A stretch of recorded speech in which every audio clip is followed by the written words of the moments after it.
Beneath the shimmering surface of Disney's beloved fairy tale lies a story so dark, so haunting, that it would leave audiences weeping in theatres. What if I told you that the real Little Mermaid didn't get her happy ending? What if I told you that she faced a choice between murder and death, that every step she took felt like walking on razor blades, and that her voice wasn't just taken, it was brutally carved from her throat with a knife? This is not the story you know. This is not the tale of Ariel and her underwater kingdom of singing crabs and colourful fish. This is the true story behind Disney's masterpiece, a story written in 1837 by Hans Christian Andersen that is so fundamentally different from what we've been told that it reads like a completely different tale altogether. You see, when Disney's animators sat down to adapt Andersen's classic, they weren't just changing a few details here and there. They were performing literary surgery, cutting away the very heart and soul of the original story and replacing it with something entirely new. The question is why? What was so disturbing, so profoundly unsettling about the real Little Mermaid that it had to be completely reimagined? The answer lies in the pages of a story that was never really meant for children, despite being published in a collection called Fairytales Told for Children.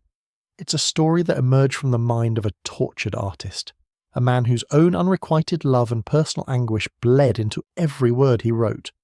Hans Christian Andersen wasn't just telling a fairy tale. He was pouring his broken heart onto the page, creating a narrative so raw and painful that it would haunt readers for generations. But to understand the true darkness of this tale, we must first strip away everything Disney taught us. Forget the red hair, forget the name Ariel, forget the happy wedding and the triumphant finale. The real Little Mermaid has no name. She is simply the youngest daughter of the Sea King, and her story begins not with curiosity about the human world, but with a desperate existential terror that drives her to make the most horrific bargain imaginable. In Andersen's original tale, mermaids live for 300 years, far longer than humans. But when they die, they simply dissolve into sea foam, ceasing to exist entirely.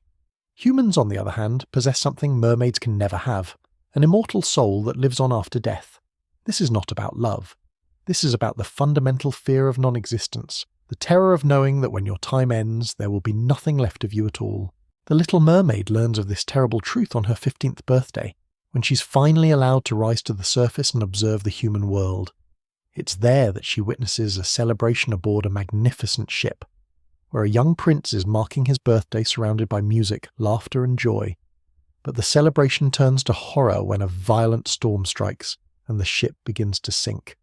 While her sisters would have watched with detached interest, perhaps even placing bets on which sailors would drown, the Little Mermaid acts.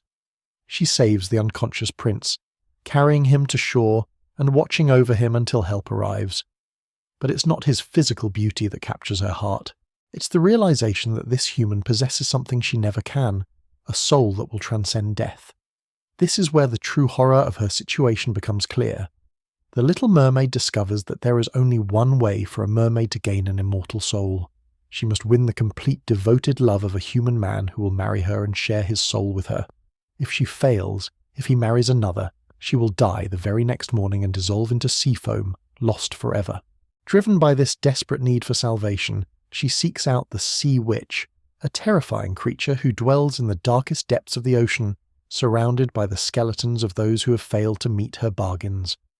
The witch's domain is a place of nightmares, where the very water seems thick with malevolent power, and the bones of the dead form grotesque sculptures. The bargain the Sea Witch offers is far more brutal than anything Disney dared to show. Yes, she will give the Little Mermaid legs, but the price extends far beyond her voice. In Andersen's telling, the witch doesn't simply take the mermaid's ability to speak. She takes a sharp knife and cuts out her tongue entirely, leaving her permanently and brutally muted, unable to cry out even in her agony. But the tongue is just the beginning of her torment. The Sea Witch's potion that grants her legs comes with a curse so sadistic it defies comprehension. Every single step the Little Mermaid takes will feel as though she's walking on the sharpest knives, with each movement sending waves of excruciating pain through her body. She will smile, she will dance, she will appear graceful and beautiful, but with every breath, every movement, she will be enduring agony beyond description. And there is no going back. Once she drinks the potion and receives her legs, she can never return to the sea. If the prince doesn't choose her, she will not simply lose her tail again. She will die, dissolving into foam and ceasing to exist entirely. The sea witch makes this crystal clear. This is not a temporary transformation, but a one-way journey toward either salvation or complete annihilation. The transformation itself is described in terms that would terrify any reader. The potion burns through her body like a two-edged sword, and when she awakens on the beach, her new legs are a source of constant torment. Yet she must hide this pain, must appear beautiful and graceful, because her very existence depends on winning the prince's love. When the prince finds her, he is charmed by her beauty and grace, but his feelings are far from the romantic love she desperately needs. He treats her more like a beloved pet or a cherished younger sister, allowing her to sleep on a velvet cushion outside his door like a faithful dog. He delights in watching her dance, never knowing that each step is torture, each graceful movement purchased with unimaginable pain. The prince speaks often of the mysterious girl who saved his life, describing how he was rescued by someone with a beautiful voice who vanished before he could see her face. Ironically, this was the Little Mermaid herself, but now, voiceless and unrecognizable in her human form, she cannot reveal the truth. She can only listen in silent agony as he searches for someone else, never realizing that his savior stands before him, suffering in silence. Days pass, then weeks, and still the prince shows no signs of the deep, devoted love she needs to gain her soul. Instead, he speaks more and more frequently of his duty to marry a princess from a neighbouring kingdom, a political alliance that will strengthen both their nations. The Little Mermaid watches helplessly as her chance for salvation slips away, knowing that each sunset brings her closer to her inevitable dissolution. The cruel irony of her situation becomes increasingly apparent. She sacrificed everything to win his love, enduring constant physical torment, but the very sacrifice that brought her to him, the loss of her voice, prevents her from revealing who she truly is. She's trapped in a prison of her own making, unable to speak the words that might save her, forced to watch silently as the prince's heart turns toward another. The wedding announcement comes like a death sentence. The prince will marry the princess and the ceremony will take place aboard a magnificent ship at sea. The Little Mermaid must stand by and smile, must dance at the celebration of her own doom, each step still feeling like knives, each moment bringing her closer to the morning when she will cease to exist. But the story's darkest turn is yet to come, and it involves a choice that will reveal the true depth of love and sacrifice. As the wedding ship sails into the night, carrying the prince and his new bride toward their honeymoon chambers, the Little Mermaid stands alone on the deck, her heart breaking with each passing moment. The celebration continues around her, but she sees none of it, hears none of the laughter or music. All she can focus on is the approaching dawn, when the first rays of sunlight will dissolve her into sea foam forever. But then, rising from the dark waters beside the ship, 5 figures emerge. Her sisters, the princesses of the sea, but they are changed. Their magnificent hair, once flowing like liquid silk down their backs, has been shorn away, leaving them nearly bald. Their faces are etched with a desperate urgency as they call to their younger sister. They have made their own terrible bargain with the sea witch. In exchange for their most precious possession, their beautiful hair that had taken centuries to grow, they have purchased something that could save their sister's life. They hold aloft a knife that gleams with an otherworldly light, its blade sharp enough to cut through bone and sinew with ease. The terms of this final, horrific bargain are simple yet monstrous. The Little Mermaid must take this enchanted blade and plunge it deep into the prince's heart while he sleeps beside his new wife. As his warm blood flows over her feet, the spell will be broken. Her tail will return, and she will be able to slip back into the sea, back to her family, back to her 300 years of life beneath the waves. It is murder, plain and simple, but it is also her only chance at survival. The sisters explain this with tears streaming down their faces, knowing they are asking their beloved younger sister to commit the ultimate sin to save herself. They cannot bear to lose her, cannot stand the thought of watching her dissolve into nothingness when the sun rises. The Little Mermaid takes the knife with trembling hands, feeling its weight, its terrible purpose. The blade seems to pulse with malevolent energy, eager to taste the blood that would purchase her freedom. She looks toward the prince's cabin, knowing that just beyond that door lies her salvation, if only she can bring herself to take it. She moves through the ship like a ghost, her feet still screaming with every step, but the pain seems distant now, overshadowed by the agony in her heart. The cabin door opens silently at her touch, and there he lies, the prince who holds her fate in his unknowing hands. His new bride sleeps peacefully beside him, her hand resting on his chest over the heart that the little mermaid must pierce to save herself. In this moment, Andersen reveals the true depth of his protagonist's character. Here is a being who has already sacrificed everything, her voice, her family, her very identity, all for love. She has endured months of constant physical agony, walking on knives for the slim hope of winning a soul through this man's devotion. Now, faced with the ultimate test, she must choose between her own existence and his life. The knife trembles in her grip as she raises it above his sleeping form. One swift motion, one decisive strike, and all her suffering would be over. She could return to the sea, to her sisters, to the life she knew before this nightmare began. The blade catches the moonlight streaming through the cabin window, and for a moment it seems as though she might actually do it. But love, true love, demands the ultimate sacrifice. The little mermaid looks upon the prince's peaceful face, remembers his kindness to her, his gentle nature, his capacity for joy and laughter. She thinks of his new bride, innocent of any wrongdoing, who would wake to find her husband murdered beside her. And she realizes that she cannot, will not purchase her life with the blood of the one she loves. Instead, she does something that transforms her from a tragic figure into a truly heroic one. She hurls the knife far out into the sea, where it disappears beneath the dark waves with a splash that sounds like a death knell. In making this choice, she has sealed her own fate, chosen dissolution over murder, love over survival. As the first pale light of dawn begins to touch the horizon, the little mermaid feels the change beginning. Her body starts to become translucent, losing its solid form as the sun's rays grow stronger. She's dissolving just as the sea witch promised, becoming nothing more than sea foam on the waves. But Andersen, perhaps unable to bear the complete tragedy of his creation, offers one final twist that elevates the story from mere suffering into something approaching transcendence. As the little mermaid's physical form disappears, her spirit does not simply cease to exist.